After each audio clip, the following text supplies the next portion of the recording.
दर्द भरिया ये एहसास असांखे ॾियारियो माणिया हवाउनि जे शहर हैदराबाद खां ज़काउला नोहड़ी।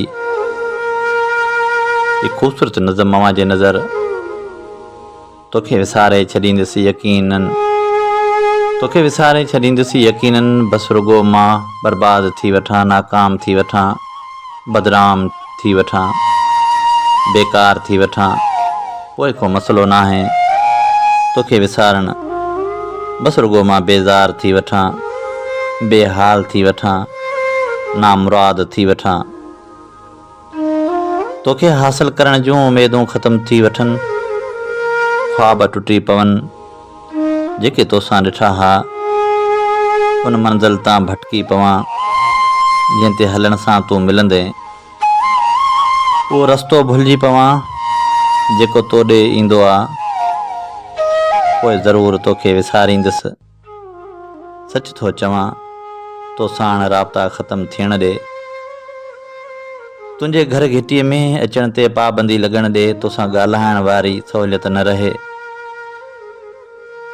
पोइ विसारे छॾिबो तोखे आराम सां। फ़िलहाल छॾे न ॻाल्हि खे, फ़िलहाल छॾे न ॻाल्हि खे, इंतज़ारु कर उन वक़्त जो, सब्र कर अञा मूंखे ख़ुशि थियण ॾे, तोखे ॾिसी ॻाल्हाइण ॾे, तोसां मूंखे मिलण ॾे, ऐं तोखे ॾिसण ॾे पंहिंजो हसीन चहिरो, मूंखे लिखण ॾे तो ते किताब कोई, तोखां पोइ सड़ण ॾे इश्क जे आड़ में, तोखां पोइ सड़ण ॾे इश्क जे आड़ा में, मूंखे तपण ॾे तुंहिंजे इंतज़ार में, मूंखे पचण ॾे तुंहिंजे सोग में, मूंखे मरण ॾे उन रोग में, पोइ मां न हूंदुसि, न तोखे को यादि करण वारो हूंदो। बसि एतिरी मोहलत खपे, दिलि जाए रख तोखे विसारे छॾींदुसि,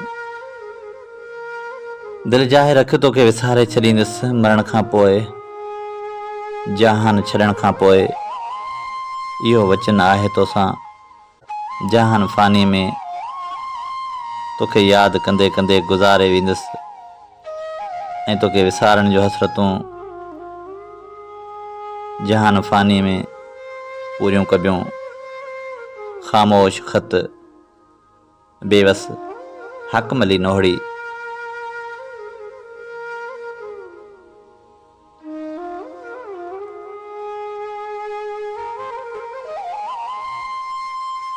विसरी